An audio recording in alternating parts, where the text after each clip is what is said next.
તો બાળકોની સુરક્ષાને લઈને ખાસ એક મહત્વનો નિર્ણય સામે આવી રહ્યો છે। ગુજરાતના તમામ બાળકોની સુરક્ષાને લઈને મહત્વના સમાચાર સામે આવ્યા છે।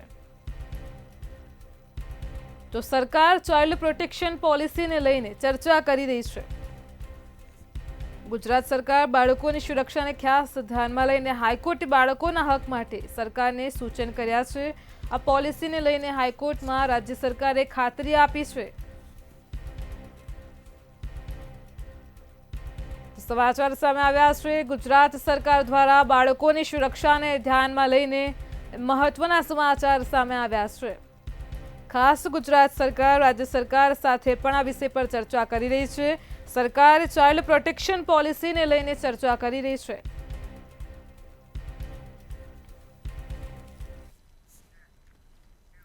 પાટીદાર અનામત આંદોલનના રાજદ્રોહના કેસ સરકારે પરત લીધા છે। હાર્દિક પટેલે દિનેશ બાંભણિયાએ સરકારનો આભાર માન્યો છે। શું છે સમગ્ર વિગત જોઈએ ખાસ અહેવાલમાં। પાટીદાર અનામત આંદોલન સમયે થયેલા તોફાનોમાં રાજદ્રોહ સહિતના થયેલા કેસો રાજ્ય સરકારે પરત લીધા હોવાને લઈને આભાર માનતી પોસ્ટ ભાજપના વિરમગામ વિધાનસભાના ધારાસભ્ય અને આંદોલનકારી નેતા હાર્દિક પટેલે કરી છે। આંદોલનકારી નેતા દિનેશ બાંભણિયાએ પણ સોશિયલ મીડિયા ફેસબુક ઉપર પાટીદાર અનામત આંદોલન સમયે થયેલા કેસો મુખ્યમંત્રીએ પરત લેતા તેઓનો આભાર વ્યક્ત કર્યો છે। જો કે સરકાર તરફથી આ મામલે હજુ સુધી કોઈ સ્પષ્ટતા કરવામાં નથી આવી। ભાજપના ધારાસભ્ય અને આંદોલનકારી નેતાઓ દ્વારા સોશિયલ મીડિયા ઉપર પોસ્ટ કરી દેવામાં આવી છે। પાટીદાર અનામત આંદોલનના મુખ્ય ગંભીર કેસો મુખ્યમંત્રી દ્વારા ખેંચવામાં આવ્યા છે, જેમાં રાજદ્રોહ સહિતના કેસો પરત ખેંચાયા તે બદલ હું સરકારનો આભાર માનું છું। આ કેસો પૈકી અલ્પેશ કથિરિયા, હાર્દિક પટેલ, ચિરાગ દેસાઈ, વિપુલ દેસાઈ અને મારો આ કેસમાં સમાવેશ થયો છે। એવા લગભગ 14 કેસો છે અને લગભગ 30 થી 35 યુવાનોને આ કેસ પાછા ખેંચાવાના કારણે લાભ થશે અને આંદોલનના કારણે જે બિન અનામત આયોગ નિગમ બન્યું, 1000 કરોડ યુવા સ્વાવલંબન યોજના બની અને 10% આર્થિક ધોરણે અનામતનો પણ લાભ મળ્યો। એટલે હું માન્ય રાજ્ય સરકારનો અને કેન્દ્ર સરકારનો વિશેષ આભાર પણ વ્યક્ત કરું છું। તો બીજી બાજુ લાલજી પટેલે સરકારનો આભાર માની અનામત આંદોલન સમયના તમામ કેસો પરત ખેંચવાની માંગ કરી હતી। જો કે આ બાબતે સરકાર દ્વારા હજુ સુધી કોઈ સ્પષ્ટતા કરવામાં નથી આવી। એ પાટીદાર સમાજના યુવાનોની આજે જીત છે, કારણ કે આ કોઈ વ્યક્તિગત લડાઈ નથી, સમાજ માટેની લડાઈ હતી। એટલે જે પણ કેસો પરત ખેંચવામાં આવ્યા હોય એ પાટીદાર સમાજ માટે બહુ સારી વાત છે અને હજી પણ હું સરકારને વિનંતી કરું છું કે જેટલા પણ કેસો બાકી હોય એ વહેલામાં વહેલી તકે પરત ખેંચવામાં આવે। રાજ્યમાં વર્ષ 2015માં પાટીદારોની અનામત આપવાને લઈને અનામત આંદોલનની શરૂઆત કરવામાં આવી હતી। અનામત આંદોલનને લઈને અનેક જગ્યાએ ઉગ્ર માંગ સાથે તોડફોડ થઈ હતી। પાટીદાર અનામત આંદોલન ઉગ્ર થતાની સાથે જ અમદાવાદ, સુરત, મહેસાણા, ગાંધીનગર સહિતના વિવિધ શહેરો અને જિલ્લાઓમાં તોફાનો થયા હતા, જેમાં અનેક લોકો ઈજાગ્રસ્ત અને પાટીદાર યુવકોના મોત થયા હતા। જેના પગલે તમામ આંદોલનકારીઓ હાર્દિક પટેલ, દિનેશ બાંભણિયા, ચિરાગ પટેલ, અલ્પેશ કથિરિયા, ધાર્મિક માલવિયા સહિતના નેતાઓ વિરુદ્ધ રાજદ્રોહ સહિતના કેસો લાગ્યા બાદ તેમની ધરપકડ પણ થઈ ગઈ હતી। વર્ષ 2015માં હાર્દિક પટેલ અને અન્ય કેટલાક યુવાનોના નેતૃત્વમાં અમદાવાદના જીએમડીસી ગ્રાઉન્ડમાં પાટીદાર સમુદાય ઉમટી પડ્યો હતો। તેમણે પાટીદારોની અનામત આપવાની માંગ કરી હતી। આ સમયે હાર્દિક પટેલની સભા બાદ ગુજરાતભરમાં હિંસા ફાટી નીકળી હતી, જેમાં 14 પાટીદાર યુવકોના મોત થયા હતા। પાટીદારોને ઓબીસી હેઠળ અનામત અપાવવાની માંગણીને લીધે ગુજરાતના પૂર્વ મુખ્યમંત્રી આનંદીબેન સરકાર પર દબાણ આપ્યું હતું। અનામત આંદોલન અને એ સંબંધિત ચહેરાઓની વાત કરીએ તો એકબીજા સાથે આંદોલનમાં કામ કરનારા નેતાઓ આજે વિવિધ રાજકીય પક્ષોમાં જોડાઈને મહત્વના પદો પર છે। આ ચહેરાઓમાં હાર્દિક પટેલ, ગોપાલ ઇટાલિયા, રેશમા પટેલ, નિખિલ સવાણી, અતુલ પટેલ, દિલીપ સાબવા, ધાર્મિક માલવિયાનો સમાવેશ થાય છે, જેમાંથી હાલ હાર્દિક પટેલ ભાજપમાં અને વિરમગામના ધારાસભ્ય છે, તો ગોપાલ ઇટાલિયા આમ આદમી પાર્ટીમાં છે। બ્યુરો રિપોર્ટ, મંતવ્ય ન્યૂઝ। પાટીદાર અનામત આંદોલન દરમિયાન થયેલા રાજદ્રોહ સહિતના કેસો રાજ્ય સરકારે પરત લીધા છે અને જેને લઈને રાજકીય નેતાઓના તેમજ સામાજિક આગેવાનોના નિવેદનો પણ સામે આવ્યા છે। ગુજરાતના માનનીય મુખ્યમંત્રી શ્રી ભૂપેન્દ્રભાઈ પટેલે અનામત આંદોલન સમયના જે તે પેન્ડિંગ કેસો પરત ખેંચવાની જે જાહેરાત કરી છે તે ખરેખર આવકારદાયક છે અને તે અંતર્ગત વિશ્વ ઉમિયા ફાઉન્ડેશન અને સમગ્ર સમાજ સાહેબશ્રી પ્રત્યે આભારની લાગણી વ્યક્ત કરે છે. પાટીદાર સમાજે પોતાના હક માટેની જે લડાઈ ચાલુ કરી અને એ લડાઈ આંદોલન સ્વરૂપે પરિવર્તિત થઈ, ત્યારબાદ પાટીદાર સમાજના યુવાનો પર જે કેસ કરવામાં આવ્યા હતા એ કેસના કારણે પાટીદાર યુવાનો કોર્ટ કચેરી અને ન્યાયિક પ્રક્રિયામાં જે ગૂંચવાયેલા હતા અને આજે સરકારે સ્ટેપ બાય સ્ટેપ જે કેસો પરત લીધા છે એ પગલું ખરેખર સરાહનીય છે. સૌથી પહેલાં તો સરકારે જો કેસ પરત ખેંચ્યા હોય તો એ વાત સારી વાત છે, પરંતુ પાટીદાર અનામત આંદોલનને 10 વર્ષ પૂરા થયા. 2015ની અંદર આંદોલન થયું હતું, કેસો 2015ની અંદર થયા હતા અને સરકારે જાહેરાત 2015ની અંદર કેસ પરત ખેંચવા માટેની કરી હતી. એ જ આંદોલનકારીઓ જ્યારે ભારતીય જનતા પાર્ટીમાં ભળી જાય અથવા ભેળવી દેવામાં આવે તે પછી એ બધા જ જે રાષ્ટ્રદ્રોહ લગાડ્યો હતો એ રાષ્ટ્રભક્ત થઈ જાય અને એના ઉપરથી કેસ પાછા ખેંચી લીધા. એટલે ક્યાંક સરકાર રાષ્ટ્રદ્રોહી છે, રાષ્ટ્રદ્રોહી. આંદોલનને તોડવા માટે જે ખોટા કેસો, રાજદ્રોહ, દેશદ્રોહ જેવા કેસો કર્યા હતા, એ કેસો પાછા ખેંચવાના છે એ સમાચાર મળ્યા છે. સરકારે બહુ જ મોડો નિર્ણય કર્યો છે, પરંતુ જે નિર્ણય કર્યો છે એમને હું આવકારું છું. અમારા સામાજિક આગેવાનોની મહેનત, અમારી ધાર્મિક સંસ્થાઓ, સામાજિક સંસ્થાઓ અને રાજકીય આગેવાનોની મહેનતથી આજે ગુજરાતમાં બાકી રહેલા કેસનો આ બીજો દોર જે પાછા ખેંચાયા છે તે બદલ હું રાજ્ય સરકાર તેમજ કાયદા વિભાગ તેમજ ગૃહ વિભાગનો અને ખાસ કરીને હર્ષભાઈ સંઘવી અને રાજ્યના મુખ્યમંત્રી શ્રી ભૂપેન્દ્રભાઈ પટેલનો ખૂબ ખૂબ આભાર માનું છું. ગુજરાતમાં 2015માં પાટીદારો દ્વારા અનામત આંદોલન કરવામાં આવ્યું હતું. આ પાટીદાર અનામત આંદોલન દરમિયાન અનેક પાટીદારો સામે શાંતિ દોહડાવવાનો પ્રયાસ તેમજ રાજદ્રોહ સહિત વિવિધ ફોજદારી ધારાઓ હેઠળ ગંભીર ગુનાઓમાં 14 કેસ નોંધવામાં આવ્યા હતા અને ત્યારથી વિવિધ પાટીદાર નેતાઓ દ્વારા આ ગુનાઓ પરત ખેંચવાની માંગ કરવામાં આવી રહી હતી. તો રાજ્ય સરકારે પાટીદાર અનામત આંદોલન સમયે થયેલા તમામ કેસ પાછા ખેંચ્યા હોવાનો દિનેશ બાંભણિયાએ દાવો કર્યો છે. સાથે જ ટ્વીટ કરીને સીએમનો આભાર માન્યો છે.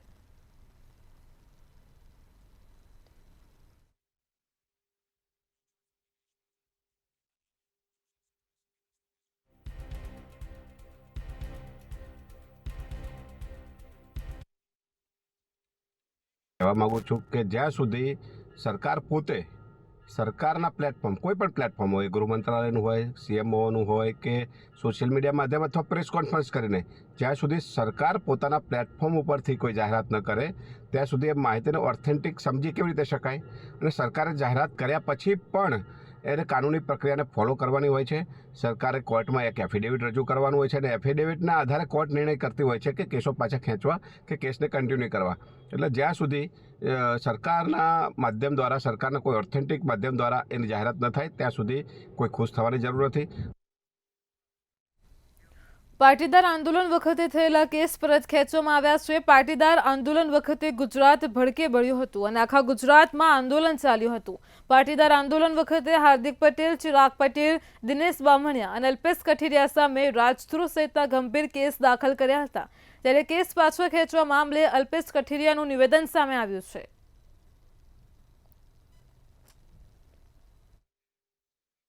ધારાસભ્ય હાર્દિક પટેલે સરકારનો આભાર વ્યક્ત કર્યો છે. પાટીદાર આંદોલન વખતે થયેલા કેસો પરત ખેંચવામાં આવ્યા છે, જેની ખુશી દિનેશ બામણિયાએ પણ ટ્વીટ કરીને વ્યક્ત કરતા દાવો કર્યો છે. જો કે સરકાર દ્વારા હજી સુધી કોઈ સત્તાવાર જાહેરાત થઈ નથી, પરંતુ આ કેસોમાં રાજદ્રોહનો કેસ, સુરત ખાતે કેસ, અમદાવાદ અનેક જગ્યાઓની પર જે 14 જેટલા ટોટલ કેસ થયા હતા. આ કેસમાં અલ્પેશ કથિરિયા પણ હતા, હાર્દિક પટેલ પણ હતા. હાલ અલ્પેશ કથિરિયા મંતવ્ય ન્યૂઝ સાથે જોડાયા છે. આપણે અલ્પેશભાઈ જોડે વાત કરીને જાણીએ એમનું શું કહ્યું છે. અલ્પેશભાઈ, હાર્દિક પટેલે પણ ટ્વીટ કર્યું છે, આ સરકારનો આભાર વ્યક્ત કર્યો છે. કયા કયા કેસ હતા અને શું કહેવું છે? એ કેસોની અંદર 2 રાજદ્રોહના કેસો છે અને બીજા 12 અલગ અલગ ટોળા પરના કેસો છે કે જેમાં મહિલાઓ અને યુવાનોને એમાં આરોપી બનાવેલા. અમદાવાદના 8 કેસ છે, 3 કેસ ગાંધીનગરના, 2 કેસ સુરતના અને 1 મહેસાણાનો, ટોટલ 14 કેસો છે. એમાં સરકારે ગઈકાલે મંત્રાલય એટલે મુખ્યમંત્રી CMO તરફથી આ બાબતની જાણકારી દિનેશભાઈને આપવામાં આવી છે અને આવનારા દિવસોમાંની સત્તાવાર જાહેરાત પણ થશે અને ઝડપી સ્તરે કોર્ટ પ્રોસિડિંગ થઈ અને જે તે લાગુ કોર્ટ તરફથી આમાં કેસ નિકાલનો ઓર્ડર કરવામાં આવી એવી અમે આશા રાખીએ છીએ. પહેલે એવું પણ કહેવામાં આવ્યું હતું કે તમામ કેસો પાછા ખેંચાશે, રદ થશે, પરંતુ એક કે બે કેસ એવા હશે જેને પરત નહીં ખેંચાશે. એ કયા કેસ હતા? અત્યારના જે કેસો છે 2017 પહેલાંના ગંભીર કેટેગરીના કેસો હતા, 14 કેસો, જેમાંથી 2 રાજદ્રોહના કેસો છે. એક રાજદ્રોહ અમદાવાદનો છે ને એક સુરતનો છે, એને પણ આ યાદીમાં લઈ લેવામાં આવ્યા છે અને આ કેસોનો પણ ઝડપથી નિકાલ થાય એ માટે સરકાર પ્રયત્ન કરી રહી છે. એ પ્રયત્નના ભાગરૂપે જાહેરાત થશે અને જાહેરાત થયા બાદ જે કોર્ટમાં જેમની સરકારની જે જાહેરાતનો જે પરિપત્ર હોય છે રજૂ કરીને સરકારી વકીલ મારફતે જે પ્રોસિડિંગ થાય છે એ પ્રોસિડિંગ થયા પછી આનો હુકમ થશે. આ 14 કેસોની અંદર કોણ કોણ સામેલ હતું? કોની ઉપર આ રીતના કેસો કરવામાં આવ્યા હતા? રાજદ્રોહના જે કેસો છે 2 કેસો અમદાવાદ સુરતમાં હું છું, હાર્દિકભાઈ છે, દિનેશભાઈ છે, અહીંયા સુરતથી વિપુલભાઈ દેસાઈ, ચિરાગભાઈ દેસાઈ અને અમદાવાદથી ચિરાગભાઈ પટેલ, એટલા આરોપીઓ છે આમાં. અને એની સાથેના જે બીજા 12 કેસો છે એમાં 500, 700, 800 જેવા મહિલાઓ, યુવાનોના ટોળાઓ છે. એટલે આ હતા અલ્પેશ કથિરિયા, જે પાટીદાર પોતે છે અને તેમણે સ્પષ્ટ જણાવ્યું છે કે ખાસ કરીને સરકાર દ્વારા જે કેસો કરવામાં આવ્યા હતા એ પરત ખેંચવા માટેની જાહેરાત વહેલી તકે થઈ જશે, જેની અંદર આરોપીઓની અંદર હાર્દિક પટેલ પોતે હતા, અલ્પેશ કથિરિયા હતા, દિનેશ બામણિયા હતા. આ તમામની ઉપરથી હવે આ કેસ પરત ખેંચવામાં આવી રહ્યા હોવાનું લિસ્ટ દિનેશ બામણિયાને આપવામાં આવ્યું હોવાનું અલ્પેશ કથિરિયાએ જણાવ્યું છે. કેમેરામેન શોએબ શેખની સાથે રાબિયા સાલે, મંતવ્ય ન્યૂઝ, સુરત.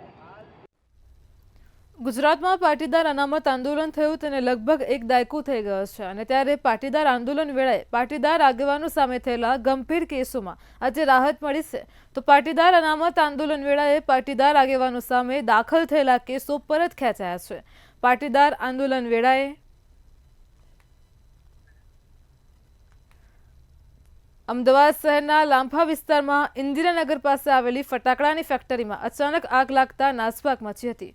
ફાયર વિભાગની ગાડીઓ ઘટના સ્થળે પહોંચીને આગ ઉપર કાબુ મેળવ્યો હતો. માહિતી મુજબ ખુલ્લા ખેતરમાં મિર્ચી બોમ્બ બનાવતા હતા. પથ્થર ઉડવાથી આગ ફેલાઈ હોવાનું ખેતર માલિક દ્વારા જણાવ્યું હતું.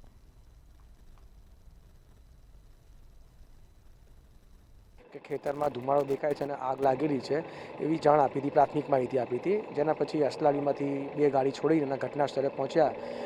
તેમણે માહિતી આપી કે આ ફટાકડાનું કંઈક બનાવવાનું મેન્યુફેક્ચરિંગ યુનિટ છે જે ખુલ્લા ખેતરમાં આવેલું છે અને તેમાં તણખો ઉડીને આગ લાગેલી. જાનહાનિ કોઈ પણ પ્રકારની છે એમની પાસે લાયસન્સ આપેલું અંદર હોય છે, એક્સપ્લોઝિવનું લાયસન્સ ને બાકીના લાયસન્સ પણ એમની પાસે હોય છે. પથ્થર ઉડવાથી સફાઈ કરતા હતા તો પથ્થર ઓલા લોખંડની પાઇપ પર અડી હોય એટલે તણખો ઉડ્યો, ત્યાંથી આગ લાગી.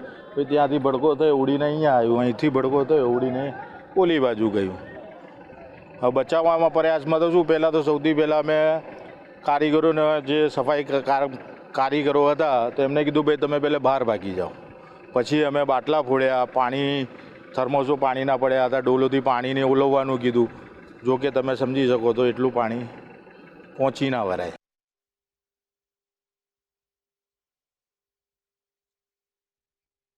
ઇન્દિરાનગર વિસ્તારની અંદર આવેલા ખુલ્લા ખેતરમાં ફટાકડાની ફેક્ટરીમાં આગ લાગી છે. જે પ્રમાણે તે આપણે દ્રશ્યો જોઈ રહ્યા છો, જેની અંદર જે ફાયર વિભાગના જે કર્મચારીઓ છે જે પાણીનો મારો ચલાવીને આગ ઉપર કાબુ મેળવવાનો પ્રયાસ કરી રહ્યા છે. પરંતુ જે દ્રશ્યો આપ જે જોઈ રહ્યા છો, જેની અંદર આખી જે ફેક્ટરી છે તે બળીને રાખ થઈ ચૂકી છે. આજે રાખ જે છે અને સાથે જ આ તમામ જે વસ્તુઓ જે છે તે પણ બળી ગઈ છે. અહીં જે ફટાકડા જે છે તે બનાવવામાં આવી રહ્યા હતા અને ગામની બહાર એક જે ખુલ્લા ખેતરની અંદર આ રીતે ભાડાના પ્લોટની અંદર આ ફેક્ટરી જે છે તે બનાવવામાં આવી હતી અને ત્યારબાદ અહીં જે ફટાકડાનું પ્રોડક્શન થતું હતું અને અચાનક જ બપોરના સમયે જે આગ લાગતાની સાથે જ ફાયર વિભાગની 4થી વધારે ગાડીઓ ઘટના સ્થળે આવી. પરંતુ જે દ્રશ્યોની અંદર જે દેખાઈ રહ્યું છે કે તમામ જે વસ્તુઓ છે તે સળગી ચૂકી છે. એટલે આગ કેટલી વિકરાળ હશે તેનો અંદાજો પણ એના ઉપરથી લગાવી શકાય છે. સાથે જ આ જે ફેક્ટરી જે છે તે માટેની પરવાનગી લેવામાં આવી હતી કે કેમ, અથવા તો આ જમીન જે છે તેનો જો કોઈ ભાડા કરાર કરવામાં આવ્યો હતો કે કેમ, આવા ઘણા બધા સવાલો જે છે તે સ્થાનિક લોકો પણ કરી રહ્યા છે. અને સાથે જ તંત્ર જે છે આ રીતની જે ફાયર જે બનાવતા જે ફટાકડા બનાવતા એકમો જે છે તેને ફાયર એનઓસી કેવી રીતે આપે છે તે પણ એક મોટો સવાલ છે તે ઉદ્ભવી રહ્યો છે. અગાઉ પણ ઘણી વખત આ રીતની જે ઘટનાઓ જે છે તે ઘણા વિસ્તારોની અંદર બની છે. ઘણા લોકો પોતાનો નિર્દોષ લોકોએ જીવ ગુમાવ્યો છે. તેવા સમયની અંદર આ રીતે ગામની પાસે ખુલ્લા ખેતરની અંદર આ રીતે જે આ ફેક્ટરીઓને પરવાનગી કોણ આપે છે તે અહીં સવાલ ઉદ્ભવી રહ્યો છે. કેમેરામેન કૃણાલ રાણા સાથે મિહિર દુધરેજિયા, મંતવ્ય ન્યૂઝ, અમદાવાદ. સમાચારોમાં આગળ વાત કરીશું. ગૌતમ અડાણીના પુત્ર લગ્ન ગ્રંથિમાં જોડાયા છે. તો હાલ અત્યારે આ સમાચાર સામે આવી રહ્યા છે. ગૌતમ અડાણીના પુત્ર લગ્ન ગ્રંથિમાં જોડાયા છે. તો હાલ અત્યારે આ સમાચાર પ્રકાશમાં આવી રહ્યા છે.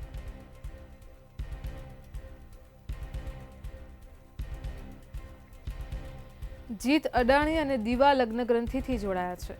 લગ્નની તસવીરો સામે આવી છે. અમદાવાદમાં લગ્ન સમારોહ યોજાયો હતો. બંને પક્ષના નજીકના લોકો ખાસ આ પ્રસંગમાં મહેમાન બન્યા હતા. તો અમદાવાદમાં લગ્ન સમારોહ યોજાયો હતો.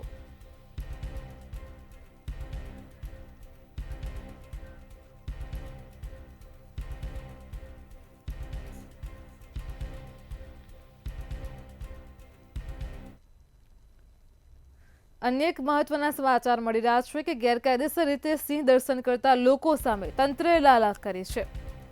ઉલ્લેખનીય છે કે ઘણીવાર લોકો ગેરકાયદેસર રીતે પણ સિંહના દર્શન કરતા હોય છે, પરંતુ તંત્રે આ વખતે લાલાક કરતા બાબરિયા રેન્જ વન વિભાગ દ્વારા 8 યુવકોને ઝડપી પાડ્યા છે કે જેઓ ગેરકાયદેસર રીતે સિંહ દર્શન કરી રહ્યા હતા.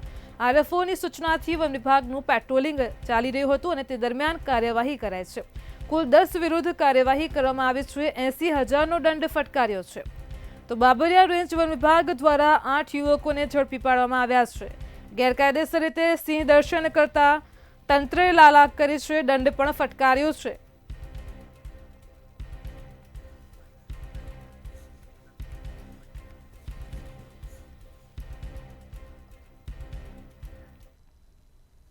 બનાસકાંઠાથી સમાચાર મળી રહ્યા છે. બનાસકાંઠામાં ડીડીઓ સામે લાલાક કરવામાં આવી છે. તો સમાચાર પ્રકાશમાં આવ્યા છે. હાઈકોર્ટે લાલાક કરી છે. બનાસકાંઠામાં ડીડીઓ સામે હાઈકોર્ટે લાલાક કરી છે. કોર્ટના આદેશનો તિરસ્કાર કરવા અંગે જવાબ માંગવામાં આવ્યો છે. ડીડીઓ પાસેથી કોર્ટે જવાબ માંગ્યો છે. સરપંચ દ્વારા કરાયેલા દબાણ મામલે જવાબ માંગ્યો હતો. સંતોષકારક જવાબ રજૂ ન થતા કોર્ટે નોટિસ ફટકારી હતી. કોર્ટના હુકમના તિરસ્કારની કાર્યવાહી કેમ ન કરવી તે અંગે પણ ખુલાસો માંગ્યો છે.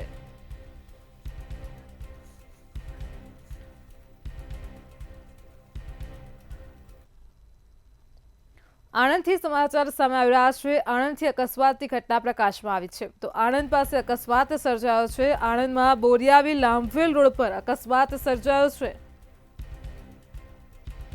ગાયોનું ટોળું રસ્તા વચ્ચે આડું ઉતરતા જ રિક્ષા પલટી મારી ગઈ હતી. તો આણંદના બોરીઓ પાસેથી અકસ્માતની ઘટના છે. અકસ્માતમાં રિક્ષા ચાલક સહિત અન્ય 4 લોકોને ઈજા પહોંચી છે. ગાયોનું ટોળું રસ્તાની વચ્ચે આડું આવી ગયું હતું. અકસ્માતની જાણ થતાં 108ની ટીમ પણ તાત્કાલિક ધોરણે ઘટના સ્થળે પહોંચી હતી. ઘાયલોને સારવાર માટે નજીકની હોસ્પિટલમાં ખસેડ્યા હતા. ઘટનાને પગલે લોકોના ટોળેટોળા એકઠા થઈ ગયા હતા.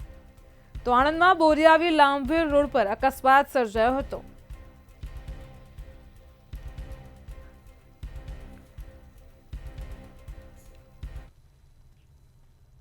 સુરત મહાનગરપાલિકાની ગંભીર બેદરકારીના કારણે ગટરના ખુલ્લા ઢાંકણામાંથી નીચે પડેલા 2 વર્ષના એક માસૂમ બાળકે જીવ ગુમાવ્યો છે. બાળકનો 24 કલાક બાદ 1.5 કિલોમીટર દૂર પમ્પિંગ સ્ટેશનમાંથી મૃતદેહ મળ્યો હતો. પરિવારે કસૂરવાર અધિકારીઓ સામે ફરિયાદ ન નોંધાય ત્યાં સુધી મૃતદેહ સ્વીકારવા માટે પણ ઇનકાર કર્યો હતો. તો અમરેલી પોલીસે પાલિકાના ગટર વિભાગના જવાબદાર અધિકારી કર્મચારી વિરુદ્ધ સાપરાધ મનુષ્યવધનો ગુનો દાખલ કર્યો છે. મનપાના કમિશનર દ્વારા 4 અધિકારીઓને સોકોસ નોટિસ પણ ફટકારાઈ છે.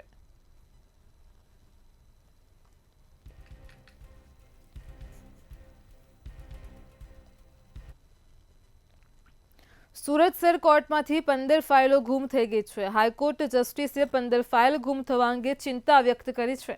13 ફેબ્રુઆરીએ સુનાવણી પહેલા અહેવાલ રજૂ કરવા માટે આદેશ આપ્યા હતા. આ સાથે જ હાઈકોર્ટના જસ્ટિસે તપાસના પણ આદેશ આપ્યા હતા. તો પાટણમાં કેટલાક કેસોની ફાઇલો ગુમ થયા બાદ સામે આવ્યું હતું.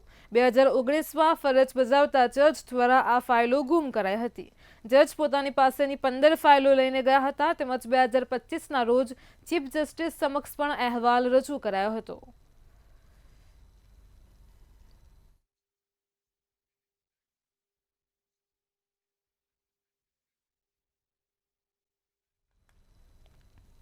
વડોદરામાં હળની બોટકાંડ અંગે મોટા સમાચાર સામે આવ્યા છે. વડોદરા કલેક્ટર દ્વારા 12 મૃતક પરિવારો માટે 31,75,700 રૂપિયાનું વળતર જાહેર કરવામાં આવ્યું છે અને 2 ઇજાગ્રસ્તોને ₹50,000ની સહાયની જાહેરાત કરી છે.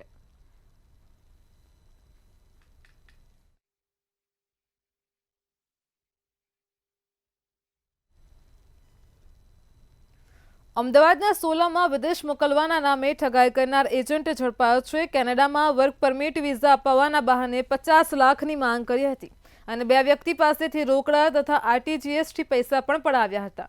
સોલા પોલીસે આ મામલે રાહુલ શાહ નામના એજન્ટ વિરુદ્ધ ફરિયાદ નોંધી છે તેમજ આરોપીની ધરપકડ કરીને સમગ્ર મામલે વધુ તપાસ શરૂ કરી છે.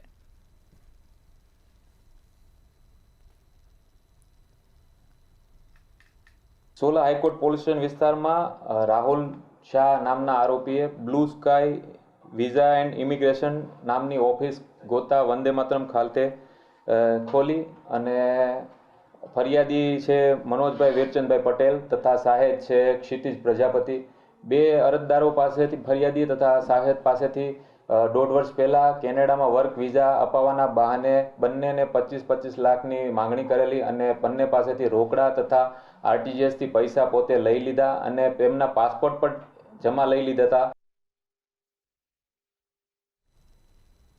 મહેસાણામાં ઊંઝાગંજ બજારની પેઢીમાં આપઘાતનો મામલો પ્રકાશમાં આવ્યો છે. 1 મહિના અગાઉ વિનોદ પટેલ નામના વેપારીએ આપઘાત કર્યો હતો. આપઘાત કેસમાં મળેલી સુસાઇડ નોટના આધારે ગુનો નોંધાયો હતો. ત્યારે સંજય પટેલ અને મુકેશ શાહ નામના ઇસમ સામે ગુનો નોંધાયો છે.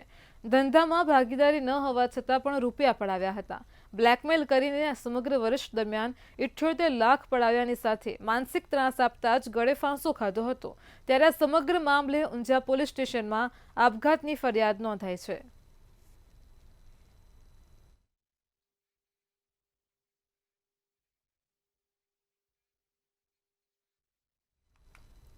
વડોદરા એસઓજીની ટીમ દ્વારા ચોક્કસ બાતમીના આધારે યાકૃતપુરા વિસ્તારમાં આવેલી મિનાર મસ્જિદ પાસેના ઘરમાં દરોડા પાડ્યા હતા. આ દરોડામાં શંકાસ્પદ સિરપનો મોટો જથ્થો પકડી પાડવામાં આવ્યો છે. જપ્ત કરવામાં આવેલા શંકાસ્પદ સિરપના જથ્થાની અંદાજિત કિંમત 65,000 જેટલી છે. તો વૈજ્ઞાનિક ઢબે તપાસ કરવા માટે FSL પણ જોડાઈ હતી. આ કાર્યવાહીમાં એક શખ્સની પણ અટકાયત કરવામાં આવી છે.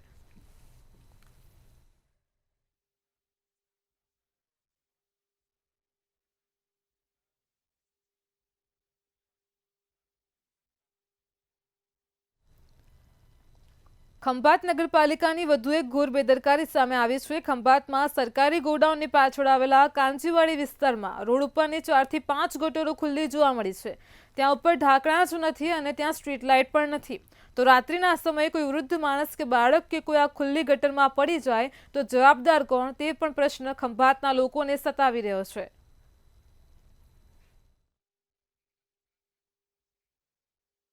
આ જે ગટરનું ઢાંકણ છે અહીં આ રોડ પર 3 થી 4 ઢાંકણ તૂટી ગયેલા છે. એમાં 2 ઢાંકણ તો આવા એકદમ ઢાંકણા ખાડા જ છે ને ઢાંકણ આખું નીકળી જ ગયેલા છે. આ લોકો એના સ્થાનિક લોકોએ મને 2 મહિના પહેલાં રજૂઆત કરેલી છે ને મેં પણ નગરપાલિકામાં રજૂઆત કરી છે. સાગરભાઈને પણ જાણ કરી છે. વોટ્સઅપમાં પણ મારી પાસે પુરાવા છે. હર્ષ સોનીને પણ મેં કહેલું છે. બધી જગ્યાએ રજૂઆતો કરેલી છે પણ છતાંય આ પછાત વિસ્તારો અમારે જે કંઈ છે એની હિસાબે આ લોકો. આપણે ખંભાતના ખારીવાડી વિસ્તારમાં ઊભા છીએ. ગઈકાલે સુરત મહાનગરપાલિકાની ઘોર બેદરકારી સામે આવી હતી. તેમાં ગટરના ચેમ્બરમાં એક બાળક પડી જતાં તેનું મૃત્યુ થયું હતું. એવી જ ઘોર બેદરકારી ખંભાત નગરપાલિકાની પણ સામે આવી છે. ખારીવાડી વિસ્તાર જે મોહનપુરા વિસ્તારમાં આવેલો છે તેની અંદર આપને દ્રશ્યમાન થાય છે ગટરનું જે ચેમ્બર છે તેની ઉપર ઢાંકણું નથી. ઘણા લાંબા સમયથી આ ચેમ્બરની ઉપર ઢાંકણું તૂટી ગયું છે છતાં નગરપાલિકા આની ઉપર કોઈ ધ્યાન આપતી નથી. નગરપાલિકા આંખ આડા કાન કરી રહી છે. આપણી સાથે સ્થાનિક છે, સ્થાનિકની સાથે આપણે વાત કરીશું. જી, શું નામ છે આપનું? પ્રકાશભાઈ. આ ગટરની જે ચેમ્બર છે તેનું ઢાંકણું કેટલા સમયથી તૂટી ગયું છે? 2 મહિનાથી તૂટી ગયેલું છે. કોઈ ધ્યાન આપતું નહીં. અરજી આપેલી છે એમને, કોઈ આવવા તૈયાર નથી અહીંયા. જે સ્થાનિક જે પ્રકાશભાઈ છે તેમનું પણ કહેવાનું છે કે ઘણીવાર અરજીઓ આપી, ઘણીવાર કહેવા છતાં નગરપાલિકામાંથી કોઈ એક્શન લેવાતું નથી. આપણી સાથે સ્થાનિક એક બેન પણ છે, એમની સાથે પણ આપણે વાત કરીશું. બેન, તમારું શું નામ છે? મારું નામ કૈલાસબેન છે. આ ઢાંકણું જે તૂટી ગયું છે તે કેટલા સમયથી તૂટી ગયું છે અને તમે ક્યાં ક્યાં રજૂઆત કરી? અમે 2 થી 3 મહિના અરજી આપી, 2-3 વાર અમે પોતે ગયેલા. અમારા કેટલા બાળકો સ્કૂલે આવ્યા, અમારે અહીંયા ઊભું રહેવું પડે છે. કેટલા બાળકો અંદર જતા પડી જાય, પણ અમે કહીએ કે બેટા જોજો.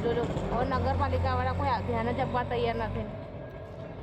આપ જોઈ શકો છો કે એમનું કહેવું છે સ્થાનિકોનું કે નગરપાલિકામાં ઘણી વખત કહેવા છતાં નગરપાલિકા કોઈ ધ્યાન આપતી નથી. આ રોડ ઉપર 2 સ્કૂલો પણ આગળ આવેલી છે. તેના 500 થી 700 જે વિદ્યાર્થીઓ છે આ રોડ ઉપરથી પસાર થાય છે. કોઈ વિદ્યાર્થી અજાણતા આની અંદર પડી ગયો અને મૃત્યુ પામ્યો તો જવાબદારી કોની? સ્થાનિકો એવા પ્રશ્નો પૂછી રહ્યા છે. કૌશલ બ્રહ્મભટ્ટ, મંતવ્ય ન્યૂઝ, ખંભાત. ગુજરાતમાં પાટીદાર અનામત આંદોલન થયું તેને લગભગ 1 દાયકો થઈ ચૂક્યો છે. ત્યારે પાટીદાર આંદોલન વેળાએ પાટીદાર આગેવાનો સામે થયેલા ગંભીર કેસોમાં આજે રાહત મળી છે. પાટીદાર અનામત આંદોલન વેળાએ પાટીદાર આગેવાનો સામે દાખલ થયેલા કેસોને પરત ખેંચ્યા છે. પાટીદાર આંદોલન વેળાએ હાર્દિક પટેલ, દિનેશ બામણિયા, અલ્પેશ કઠીરિયા, ચિરાગ પટેલ સામે નોંધાયેલ રાજદ્રોહ સહિતના કેસો સરકારે પરત ખેંચ્યા છે.